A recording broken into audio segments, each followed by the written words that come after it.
මේ ළඟදී මගේ ගෙවල් ළඟ මගේ මිත්‍රෙක් එයාවිලා කියනවා මගෙත් එක්ක කතා කරනකොට එයාගේ දුව ප්‍රයිවට් යුනිවර්සිටි එකේ ඉගෙන ගන්නවා. මේ ඒ ලෙක්චරර් කිව්වලු කුහක කියලා වචනයක් තියෙනවා ලංකාවේ.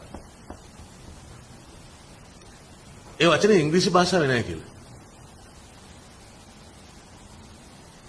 එහෙම වෙන්න හේතුව දැන් මේ තරුණ ළමයින්ට මේ ලෙක්චර් උගන්වන්නේ. එහෙම වෙන්න හේතුව බටහිර කුහක නැති හින්දා කිව්වලු. මම ඊට පස්සේ මගේ මිත්‍රයාට කිව්වා හිපොක්‍රට් කියලා වචනයක් තියෙනවා. ඒකට කියන්නේ කුහක කියලා තමයි සිංහලෙන්.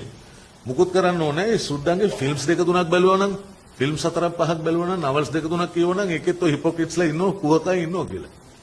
හැබැයි මේ අලුත් පරම්පරාවට පොවන පෙවිල්ල කුහක කියන වචනේ සිංහල වචනයක් එකට ඉංග්‍රීසි වචනයක් නැහැ. මොකද අපි හැමතිස්සෙම අපේ රට සම්බන්ධයෙන් ගැන කතා කරද්දි කියන්නේ මේකේ මුකුත් නැහැ. මේකේ ඉඳලා වැඩක් නැහැ. මේකේ හෙටක් නැහැ. මේකේ නෙගටිව් ටික ඔක්කොම තියෙනවා කියලා.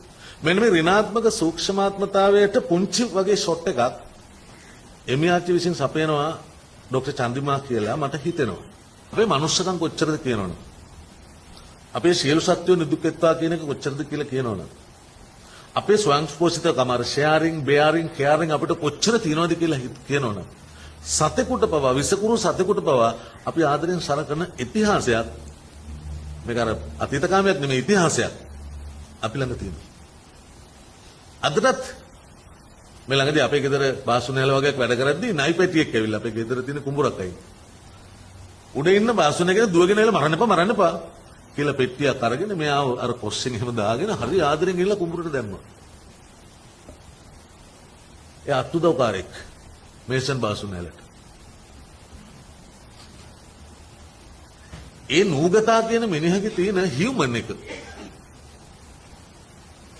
අපේ ඉතිහාසයේ හැම අස්සක් මුලන අය තිබ්බ තාම ඒක තියෙනවා. හැබැයි මේ කියන්නා වූ දේශපාලන සංස්කෘතික සදාචාරකම ඔක්කොම එකතු කරලා ගත්තොත් මේ ඔක්කොම ටික හදන අධ්‍යාපනය කියන එකෙන් මෙන්න මේ අපේ තිබිච්ච වැලියුස් ටික නැති කරනවා කියලා මම චෝදනා කරනවා. දැන් තුන්වෙනි පාරටත් කිව්වා.